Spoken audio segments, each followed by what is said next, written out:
Catherine, I've got your work up here. I was just reading through your writing here. We'll go ahead and take a look. Now, the one thing I want to mention is that, a lot of students prefer to post later in the week, and I'm perfectly fine with that. But if you do prefer to post later in the week, I would say go through the critique board and view as many critiques as you can before you post, because there's for sure going to be comments applicable to your work in that previous work. So I think that could definitely help in your first iteration. So food for thought, right? Let's go and take a look. Now, I've got your 3 examples up, and listen, I'll be honest with you, none of these are going to work. And let me see, it seems as though I have lost one of the examples. So which one is it? Got that. Got that. I'm sorry. I should have set this up before. Okay, here we are. There's a third. So we've got our 3 examples. Now I'm going to only critique one of these because the comments will apply to all. Okay. Okay, we're not going to critique this one because it doesn't have the tagline in it. That's required. So these 2 seem to have, the type is very similar. Okay, let's do this one. And then the same comments will apply here too. As a matter of fact, we'll just go ahead and do this one. So the problem is that you're not creating messaging using typography. You're creating messaging using illustration. We got the illustrated pattern background and we've got the illustrated tree. The problem is those are separate from typography. So we want to create all meaning typographically and not illustratively. All right, so this presents a problem in all of your examples. We see the same general formula. You've got this illustration in the background and then the illustrated tree. Now, again, as I said, we're not creating messaging. The idea in this class is not to create messaging using illustration and or photography, but to create meaning using typography. So if you go through the announcements and go through some of the critiques before yours, definitely go through the announcements. You'll see I really get detailed in explaining how to create messaging using type. And we use a technique called typography or type as image. And that's basically incorporating any sort of imagery or illustration into the typography.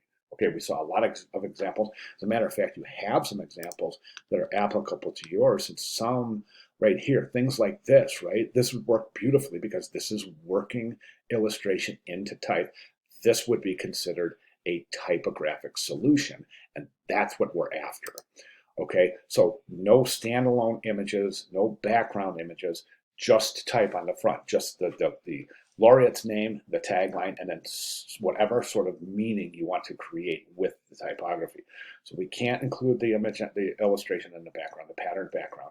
We can't include the illustrated tree that's standing separately from typography. It's all got to be incorporated within the typography.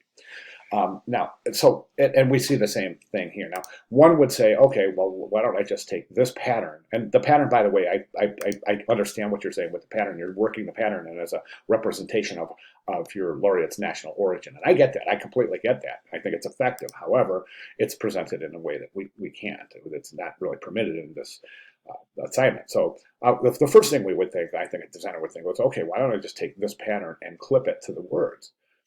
This texture pattern, clip the words. But then we got some, when we texturize typography, it tends to be very difficult to read. So now you've got that issue. So really think this through. Okay, so that said, and again, those comments hold true for all 3 of your examples. Now, as far as typography goes, our kerning is off. This kerning needs to be optimized. This almost looks like default kerning right out of the computer. So you want to definitely apply the rules of kerning that we learned during the first 2 weeks of class in all instances of type on this page. You're using a sans serif all cap for the laureate's name, and you're also using a sans serif all cap for the tagline. The problem is they're too similar. They're really similar to each other. So it's really difficult to mix sans serif typefaces because there's going to be some similarities. These are too similar. Whenever you mix typefaces, you want those different. You want typefaces to be completely different. Otherwise, it could look like a mistake, which this does. It looks like this has been distorted, okay, based on the the all cap. Let's say, for example, the horizontal arm right there in that counter of the uppercase A. it's different here. So it looks like a mistake, right? And the reason being is that these are too similar. So my recommendation here is to add some typographic variety by introducing maybe a sans serif typeface here. I think that sans serif typeface would also mimic the branches of the trees quite nicely. So my recommendation is to introduce a serif typeface here. The serifs in the type will mimic the branches of the tree quite nicely. So that's my recommendation therein. Okay, so that's where we're at, Catherine. So we have a little bit of work to do, but if you have any questions at all, please let me know. I'll be glad to make any necessary clarifications. Thank you very much.